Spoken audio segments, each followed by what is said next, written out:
Alors la vie en digital nomade, la vie sur les routes, c'est un truc magique, vraiment magique. Moi j'ai vécu ça pendant 1 an et demi en full nomade, c'est-à-dire en n'ayant plus du tout d'appartement, en ayant toutes mes affaires dans une valise, en ayant finalement toute ma vie dans une valise.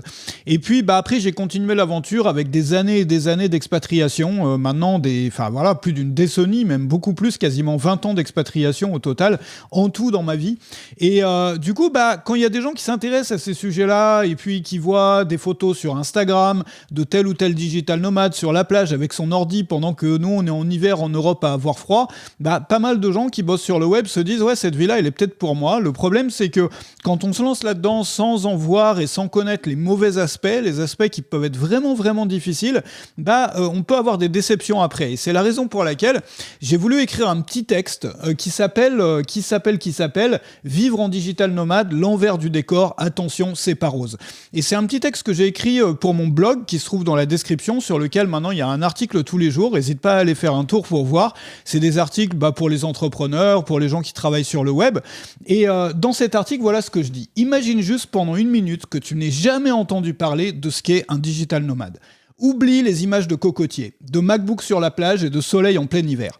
Je vais te parler, moi, d'un mode de vie qui consiste à te retirer tout ce que tu as pour le remplacer par du travail. On te met dans une ville dans laquelle tu connais rien ni personne. Il n'y a pas de famille, pas d'amis, pas de collègues, rien. Et dans cette ville, on te fait habiter un appartement qui n'est pas le tien. Rien ne t'y appartient dans cet appartement, à part ce qui peut entrer dans une valise, tes vêtements, ta trousse de toilette et surtout ton matériel de travail. Et comme tu connais personne sur place et que t'es pas chez toi, tu dois oublier tout ce qui remplissait ta vie autrefois. Adieu les soirées entre amis, adieu la cuisine, c'est souvent difficile quand on a juste une casserole et qu'on doit se débrouiller sans épluche légumes et sans passoire. Adieu aussi les animaux de compagnie, le bricolage si t'aimes ça, les dîners avec des invités à la maison et les soirées à refaire le monde avec des copains d'enfance. Ce qui te reste, c'est juste un MacBook et un iPhone. Et un business en ligne à faire tourner. Alors petit à petit, tu te mets à compenser le travail, tu te mets à compenser par le travail ce que tu as perdu en humanité. Donc pour tes besoins sociaux, tu vas faire des zooms avec tes collègues. Et vous parlez quasiment que de boulot. Ou bien tu passes tout ton temps dans des groupes de discussion sur les sujets liés au travail. Et pour satisfaire ta créativité, tu passes tes soirées à refaire tout le design de ton site web ou à créer des visuels pour les réseaux sociaux. Bref, t'en arrives vite au point où la plupart de tes besoins humains sont comblés par des alternatives que tu trouves dans le travail. Pourquoi ? Parce que le travail, c'est la seule chose qui te reste que tu as sous la main. La seule chose qui te reste dans laquelle tu as encore des racines, un environnement familier et des connaissances. Et quand on est digital nomade, on est souvent très très très productif pour cette raison exacte. Moi, quand c'était le cas pour moi, quand j'ai vécu en digital nomade, j'ai eu les périodes les plus efficaces de ma vie et c'est bien compréhensible. Puisqu'on s'occupe de tout pour toi. On te change les draps dans ton Airbnb, on cuisine pour toi dans les restos où tu prends tes repas de la journée, on te transporte en taxi, parce que souvent tu vas pas emporter ta voiture si t'en as une à l'autre bout du monde. Et comme tu connais souvent personne sur place et que t'as absolument rien à faire dans ce lieu de vie qui t'appartient pas, alors tu as tendance à satisfaire tes besoins humains par des ersatz que tu trouves dans ton boulot. En fait, sous d'autres aspects, c'est pourtant une expérience magique. Que de vivre en digital nomade. Moi, s'il y a une période de ma vie que je regretterai jamais, c'est bien celle-là. Mais ça va pour un temps. Parce que parfois, ça peut ressembler de très près à quelque chose d'assez dystopique qui consiste à tout retirer de sa vie pour le remplacer par du travail. Et même si c'était ultra enrichissant de découvrir tous ces pays, de vivre toutes ces expériences, après quelques années, on se rend bien compte qu'il nous manque un truc. Et que ce truc, ça s'appelle juste la vie. Les racines, les amis, la famille. Bref, tout ce qui nous rend humains. J'aurais pu en fait écrire un article entier exactement à l'inverse de celui-ci, exactement, mais vraiment le négatif de cet article-là, en montrant comment cette partie de ma vie m'a transformé pour le meilleur, comment elle m'a aidé à sortir de la bulle dans laquelle je vivais autrefois, comment elle m'a permis de débrider ma créativité. Mais en fait, c'est toujours ça qui se passe avec les expériences hors normes, c'est-à-dire qu'il n'y a pas grand-chose de gris dedans, il y a juste beaucoup de bonnes choses, il y a beaucoup de bons, et il y a aussi beaucoup de mauvais.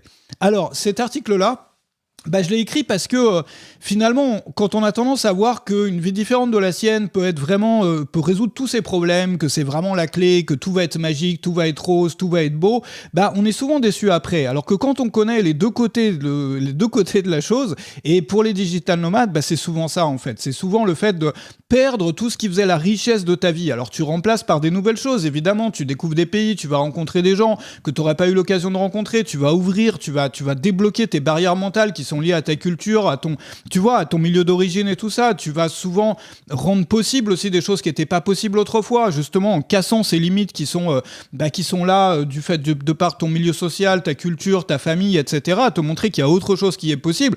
Donc tout ça, c'est magique en fait. Et moi, je le regrette pas, mais je le regrette pas un instant. Par contre, il faut être conscient des aspects plutôt négatifs de tout ça.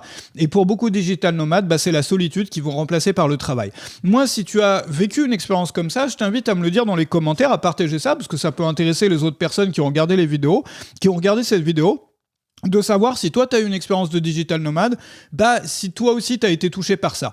Et si tu me connais pas, moi, je m'appelle Jean Rivière, je travaille sur le web, je gagne ma vie sur le web depuis 2004, j'ai créé plus de 400 formations en ligne, et j'ai un blog qui se trouve en dessous, donc avec cet article, tu peux le retrouver sur le blog, et puis il y a un autre article tous les jours, donc à destination des entrepreneurs, des créateurs, des formateurs du web, donc sur des thématiques qui sont un peu comme ça, et mon vrai métier aujourd'hui, c'est Web Marketing Junkie.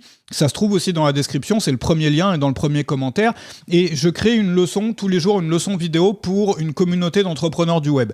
Donc il y a aujourd'hui plus de 150 leçons qui sont disponibles. Tu vas apprendre tu peux apprendre comment créer une page de vente, comment créer un produit, il y a des templates, des modèles tout faits, des modèles des structures de modules pour tes produits, tu vas avoir des templates de lancement, donc comment faire un lancement de produit ou une promotion, plein d'astuces, plein de choses pour l'email marketing, pour augmenter le taux d'ouverture de tes emails, des systèmes de business entiers, j'ai voulu en fait tout réunir, c'est-à-dire moi j'ai 18 années d'expérience maintenant sur le web et j'ai voulu réunir en fait tout le meilleur des choses que j'ai expérimentées, que j'ai découvertes, que j'ai inventées pour les donner à ma communauté. Voilà, donc il y a des formations aussi qui sont proposées, on fait des zooms souvent, il y a toute une communauté avec un forum, il y a des zooms 2 fois par semaine, au moins 2 à 3 fois par semaine, donc on travaille ensemble avec les coworking en ligne, il y a toutes sortes de choses, donc je t'invite à regarder, puis si tu avais déjà vu ça et que tu te poses la question, regarde bien si c'est pour toi, parce que moi j'aurais plaisir à t'accueillir et puis à continuer à discuter de l'autre côté avec toi sur Web Marketing Junkie. D'ici là, je te souhaite une excellente journée. Merci d'avoir été là avec moi aujourd'hui. Salut chez toi.